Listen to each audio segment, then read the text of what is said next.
Welcome parents to our ball skill workshop, live from AIA Vitality Hub. This is Matt from Minisport. I'll be running you through some fundamental ball skills today that you can use at home with your children. It's very important that we lay these foundations in the early years so that children feel confident and able to engage in a lifelong love for sport. My name is Matt, as I've just mentioned. I'm the founder of Minisport. 15 years of coaching experience. Minisport, if you're not part of the program, just to give you some background, we focus very much on fundamental ball skills. Throwing, rolling, bouncing, catching, as well as actually exposing children to 4 sports through our program. Now the reason why we expose children to these skills is very important. It's something we'll be coming on to in a second. But just firstly, who is this talk for? So if you're watching this talk right now, anyone really within the age group of 1.5 to 10, any parents of children within that age group, this is very applicable to. But specifically, these ball skills are really aimed at the 2 to 8 year age group. You can start slightly younger, and obviously every child is slightly different. But generally speaking, the topics we'll cover today will be mostly for the 2 to 8 years this group. The purpose of this talk, at the end of the day, it's not about creating superstar athletes. It's not about creating, the next best in the world at sport, right? It's about creating happy, confident children. When children are happy and confident, they engage in things for longer, and actually, the longer they engage, the better they can become at whatever skill they're doing, whether that's in the sporting arena or outside the sporting arena. The aim of this talk as well is to equip the parents with implementable and practical knowledge that they can use at home with their children. And this is really important that you guys can walk away from today with some real life knowledge that you can implement straight away and start seeing the benefits of what we're going to talk about today. To create positive sporting environments is really important, whether it's at home or outside of a sporting setting. We get a lot of time with children that we can control as coaches, but equipping parents with this knowledge really gives children the opportunity to develop at a much more rapid pace. You have much more contact time with your children, and some of the knowledge we're going to share today should lead to a more fruitful environment for you and your children when it comes to focusing on ball skills at home. So why do we build children's ball skills as opposed to just jumping straight into real sports like football and tennis and basketball, which all do have their benefits to focus on at a certain time in a child's progression? But the reason why we focus on children's ball skills is that it really is a foundation for all sports. So if you think of tennis, for example, you need to be able to throw the ball to serve, you need to be able to strike the ball, you need to be able to receive and strike back to your partner.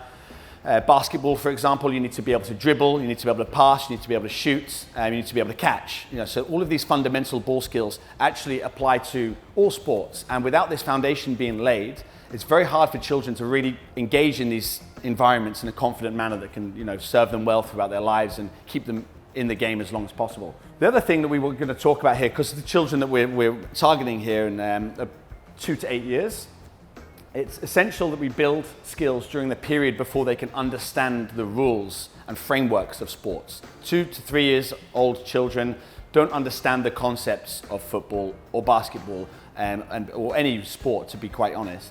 And they do, however, have a natural urge to kick, throw, smash, I'm sure, as you've seen at home.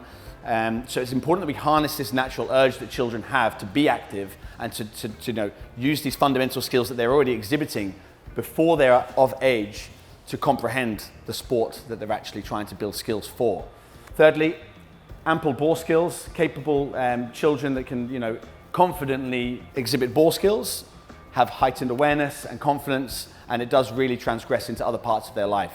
So it's really important that we give you the opportunity to enhance your ability at home to work with your children in these areas before they can play real sports. So practice makes perfect is the old saying, and that is 100% true, but we really believe at Minisport that it's only good practice that makes perfect. If you instill bad habits, negative environments, bad practices, bad technique, over the course of time, that actually has a detrimental effect as opposed to a positive effect. If you can set up the environment, the context, with the right knowledge, and the right encouragement, the right language, the right equipment, the right spaces, with the right skills, you can create environments that promote good practice, and that's really what this whole speech is about. So how do we create positive environments, and how do we create this good practice environment? So Space, there are certain factors that we can control here. So the space, the size of the area that you use, and the type of space, whether it's indoor, outdoor. Is the child comfortable? Is the child confident? Is it an area that they're used to, or is it somewhere that they're not comfortable with? That's all something that's going to affect their ability to learn new skills, okay, across the whole spectrum of education. Equipment that we use is another thing. Generally speaking, when children are projecting things, the smaller the better, and when they're receiving things like catching, the bigger the balls, the easier it is. And we have to be aware of how equipment can stimulate children, releasing equipment at the right time to enhance sessions and gradually improve their enthusiasm, and bringing out the best things at the end is a real good trick that we use a lot of the time in coaching practice. The mood of the child and the timing. So, choosing when to pick your battles, essentially. If your child is not in the right mood, learning is not something that they should really be trying to engage in a sporting level unless you feel that they need to exert some energy. But this is another thing, knowing your child and choosing the right timing is very important as well. The understanding of ball skill progression and variables is something that we'll be talking about mainly in this talk today. This is very much the cornerstone of fruitful, engaging, constructive ball skill and sporting experience as a whole for the 2 to 5 year period especially. The understanding of child psychology and how to frame games and challenges, okay? So this is use of language, not just the words you use, but how you use them, the volume you use them, the pace you use them at, the ability to ask questions at the right time and to give praise at the right time. That's not really the focus of today's speech, but it is something to keep in mind, and we will be touching on that in future talks. So when it comes to challenging children, this is a really important concept that the parents should understand before we start delving into the specific skills that we're talking about today. So what is the optimal challenge zone? So optimal challenge zone is the sweet spot in which children are encouraged and developing, okay, engaged in developing. Okay, so this is essentially the level of success where it's neither too hard nor too easy. If something is completed 100% of the time, it's too easy and quickly gets boring. If something's completed 20, 30, 40, 50% of the time, it becomes too challenging. So what we tend to do is we want to start down here, where the children could usually complete something between 90 to 100% of the time, and then we tweak the variables that we're going to discuss today just to bring children up into this zone, okay? Now the opposite applies. If you find yourself doing something with your child that's far too difficult, then we can wind ourselves back and use the variables that we're talking about today to bring them back into this zone. Okay, this is really where development and engagement and longevity is. If you do this all the time with your child, they won't want to come and play games with you because it's too easy, and vice versa at the top here. So the fact is that we can adapt. We just talked about equipment, but when it comes to the challenges and the scenarios and the settings that we're providing our children, okay, we can affect the equipment, we can affect the distance, for example. So how far is a child throwing a ball, or how far are they kicking a ball, or how far are you encouraging them to dribble a ball? Obviously you can increment that as they feel more confident. You might start with a 5-meter dribble, you might start then going to 10 meters and increasing the pace. Accuracy is another one as well. So once your child learns how to throw, for example, you might then implement a target for them to throw through, which we'll cover later. Technique as well. So we usually allow poor technique at the beginning, just to make sure that children can do the task 100% of the time. One other thing we can change here is the technique. Okay, so we can tweak the technique to bring them back into that optimal zone where it's a little bit more challenging. Repetitions, so the amount of times you're asking a child to do something. If they can throw 3 times, start to increment that to 5, 10, 15, whilst changing some of the other variables, okay? And again, we can wind that back when things get too hard. The skills now are the really most important thing, and something we're going to move on to. Knowledge of these skills is something that I would really recommend just having drilled into your mind. So whenever you're in a situation with your child and you can see them getting too frustrated or things are getting too easy, you can think, is the skill that I'm actually trying to encourage them to do here, is it too hard? Is it too easy? And how can I wind it back? So actually just changing the skill is usually the easiest thing to do. Okay, so here we have a range of ball skills, and there's about 12 of them up there. Now the ones with the stars next to them have a pattern to them. So I'd like you to just take 20 seconds or so to just see if you can spot what you think the pattern is here and why the ones with stars next to them all correspond and relate to each other. It's just something that is worth thinking about, okay? Because when I tell you, it might become glaringly obvious, but it's something that really is the heart and soul of fundamental ball skills and something that you really need to understand. So if you just take another 10 seconds or so to see if you can spot a pattern here.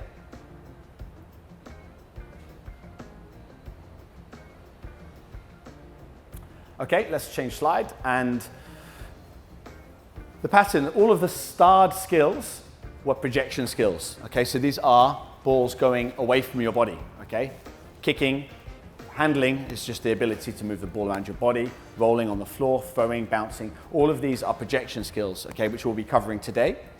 In a later talk, we'll be touching on reception skills. So this is related to anything coming towards a child's body.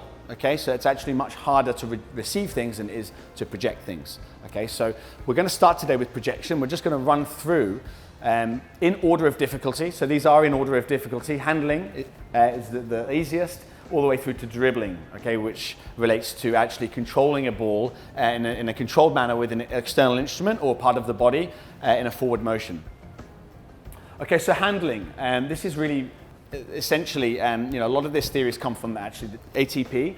Back in the 1980s, the tennis world saw a massive dropout in tennis, and they started to wind back, understanding why is that the case, and they found that coaches were throwing 100 balls to kids and they might hit 1 or 2, and the dropout rate was huge. Back to the optimal challenge scenario that I mentioned, obviously everything there was too hard.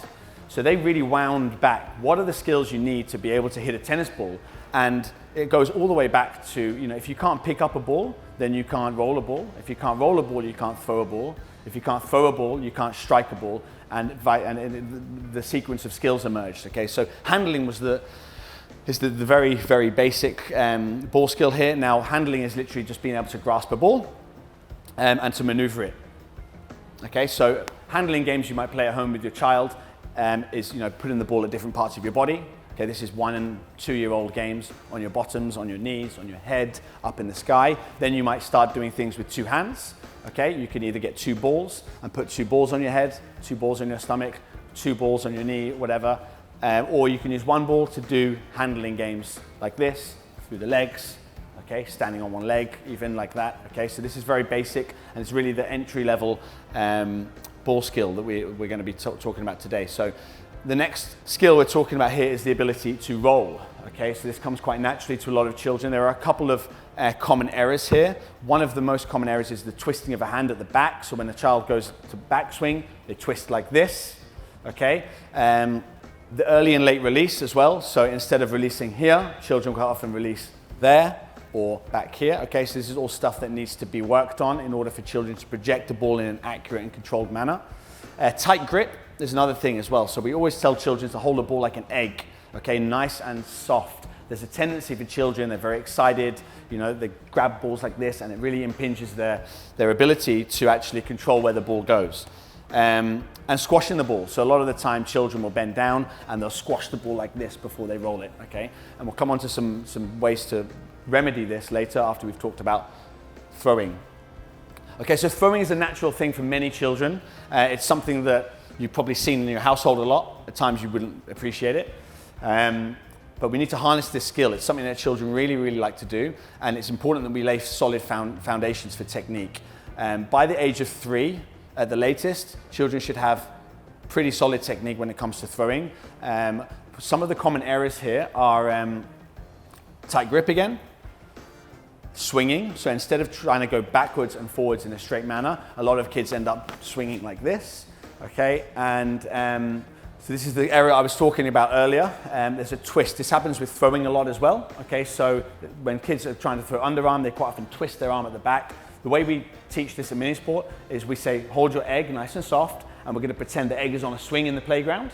The swing goes backwards and forwards. And when you're on the swing in the playground, your face is always looking forwards. You don't twist around at the back on a swing, okay? So we imagine that we're going to swing in the playground backwards and then forwards, okay? So that's how we encourage underarm throwing, okay? For overarm throwing, there's 2 stages to this. The first stage is to just get the right forward-facing technique. So we put the ball to our ear, and then we often say, throw forward like Superman, okay? So we're just trying to get that action from the ear up, okay? Now later, that can change to a pointing throw. So we put the ball next to our ear, we point where we want to go, and this encourages shoulder rotation, okay? So this is actually the proper technique for throwing, but not something that should be exposed to children until they can at least put the ball here and throw. Okay, a lot of the time children, especially when they're trying to reach for vertical targets, which I would advise using, children are very much stimulated by vertical targets, things that are above them. Whenever you try and get them to throw balls into things, well, a lot of children reach like this and then there's no back lift, okay? So that's why we try and encourage from the ear, so they can shoot up like Superman, okay, and into a vertical target, okay? So kicking is a next skill. Some children are more inclined to kick than others, and this is essentially just being able to project a ball or an object forward with your foot. One of the most common errors here is the lack of backlift, okay? So children, instead of swinging their foot, they just come up to something and just kick like that. So we try and get children to bend the knee at the back and follow right the way through. No run up or backlift. So backlift we've just talked about, but also children should be encouraged to walk up to a ball when they're kicking as opposed to just doing it from a stationary position. And the placement of their stationary foot is something that we should be encouraging. Often you can put down a circular mat next to a ball. Okay, they should be standing on the circular mat next to the ball and then kicking. All the strength and stability comes through that stationary leg. And if that's not there, if that's way behind the ball or if it's too far to the left, okay, then that's something that really, really restricts children's ability to kick. So striking, this is referring to an external instrument.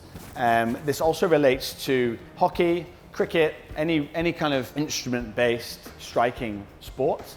Okay, so it's the ability to strike. Now this is strictly done at this level from a stationary position. Okay, so the ball should be on the floor or on a cone. Okay, and we're just hitting the ball from there. It's not hitting a ball being fed, because that's a reception skill, as I mentioned before. This is from stationary, okay? This is a projection skill. Now again, common errors here, no backswing. Always, children go like this and they push, okay? Same principle, back like a swing in the playground and through the ball, okay? So that's what we want to encourage at that age. Dribbling, so dribbling can relate to either using part of your body or an external instrument to propel a ball forward, okay? So this is a controlled movement. Sports like football, specifically basketball, we need to be able to move forward with the ball in a controlled manner. Now we're not talking about basketball dribbling here. Again, that is a reception skill because the ball's going away from you and then back towards you. Okay, so we're not concerned with any of that at the moment. This is literally being able to either with your foot dribble a ball forwards, or use an external instrument and push a ball forwards. Okay, another common error that we have here is that children, and this is again when I said earlier, when we talk about optimal challenge, we allow them to do the wrong thing first until they get comfortable, and then we can tweak the technique. So this is a classic example of tweaking technique. A lot of children push balls forward like this. Okay, now that's fine to start with because that's something they haven't done before. That's still an improvement from where they started. But what we want to try to get at is walking with the ball by our side, okay? And then the ability to stop or to change direction. Now what we say a lot of the time to children is we're taking our dogs for a walk, okay? So you give your dog a name and we can walk with the dog by our side, okay? So again, that's another example of how we can just manipulate the technique aspect of what we're challenging children with in order to make it optimally stimulating. Okay, so now we've covered all of the projection skills. That is the hardest projection skill there at the end because we're controlling a ball in a manner where it's completely under control and we're moving forward towards an object. Now you can add in different elements to the challenge you're putting in front of your child to make that harder or make that easier. But the easiest, we've gone from handling, okay, to rolling, to throwing, kicking, striking, and then dribbling, okay? Now, you have to look at some of the things outside of skills. We've covered projection skills for today, and again, I would really advise remembering those, at least the first 4 or 5, or the skills that are related to your child's developmental stage as it stands. But now we have a few variables that we can also change outside of just skills themselves. So equipment is one of them. Equipment has various benefits. One of the main things that we find with the 2 to 8 years level is they get excited by nice, bright, colorful equipment. Things like football goals can get children repeating skills for hours. And again, that's what we want to do. Repetition leads to perfection again eventually, but equipment is really important. Things like big beach balls when it comes to catching, especially later. These little small balls here are fantastic. We need to make sure that the size of the ball is relative to the child's hand. Okay, if the ball's too big, then that's going to it can actually lead to a lot of issues and their inability to execute the task that we're putting forward to them. Things like kicking strings like this, where we can just practice kicking without the balls going everywhere. You can get these very cheaply. These string balls can also be used for striking. If you want to hold a string ball with your child, we have one here. Again, this can be used for striking. This can be used for kicking. Okay, this can even be used for locomotive skill development, jumping, stuff like that. Okay, so these are really, really useful bits of equipment. Okay, another variable that we can control is the distance. So if your child has mastered an ability to throw, one of the easiest things to change is the distance in which you're challenging them to throw. Okay, so you might try and get them to throw 5 meters instead of the 1 meter that they were doing before. We do encourage repetition, like I mentioned before. So if you can get 20 to 30 small balls, it saves you having to go and pick them up all the time. And also condensed spaces allow for a lot more repetition because there's a lot less space to cover when it comes to collecting the balls. So we do encourage repetition to try and improve children's power and accuracy.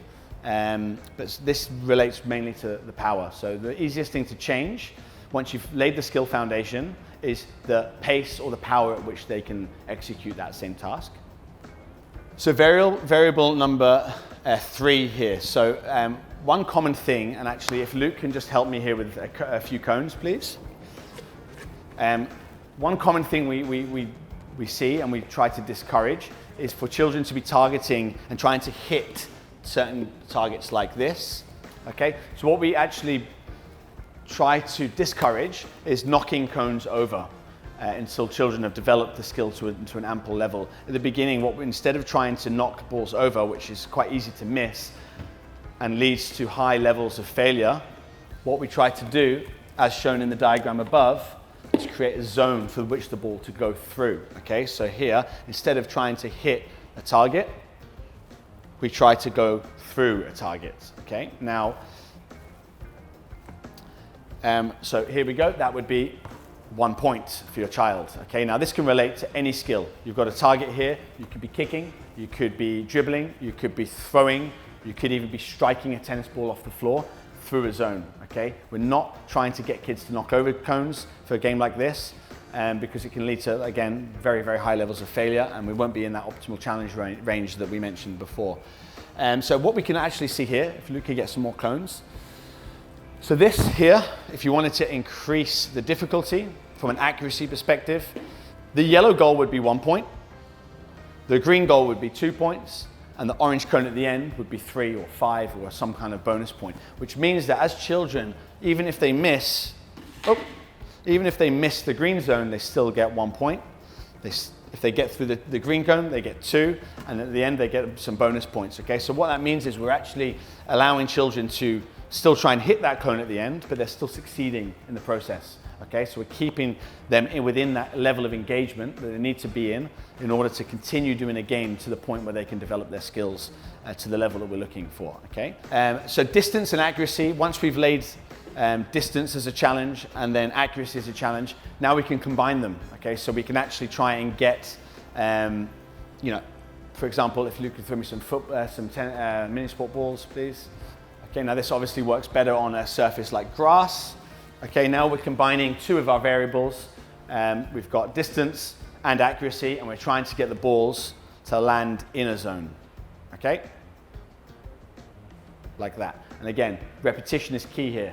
Okay? You should have 30 of these balls that kids can do again and again and again, and then we pick all the balls up together. Now, when it comes to cleaning up, while we're on that matter, every situation where there is mess on the floor, essentially, balls, cones, any equipment, it's an opportunity to develop skills with your child. Okay, so we might, for example, pick up 2 balls at one time, okay, which would address handling. So we pick up 2 balls at one time and put them back in a basket. Or we can pick up a ball with 2 balls like this, okay, and put all those balls in the basket. So whenever there is a situation with a lot of balls on the floor, you've got to think about ways you can be creative to use that situation to promote skill development, okay? Another thing you could do, for example, there are balls everywhere, okay? If there's balls all over the floor, we could get children to kick them into a zone. We could get them to use a tennis racket, dribble balls into a zone when we're cleaning up, okay? We can get them to stack balls like this. Okay, there's a lot of different ways that we can use these situations to allow sessions to flow. Children shouldn't think that, oh, there's the fun part and then the cleaning up part necessarily. Okay, it should be, okay, here's our next challenge. Within a minute, let's try and get all the balls into a certain zone using a certain skill, okay? For the older kids, it could even be balancing balls and putting them into a basket. Okay, there's a multitude of scenarios there that you can work with and play with once you have an idea of the skills that we're talking about today.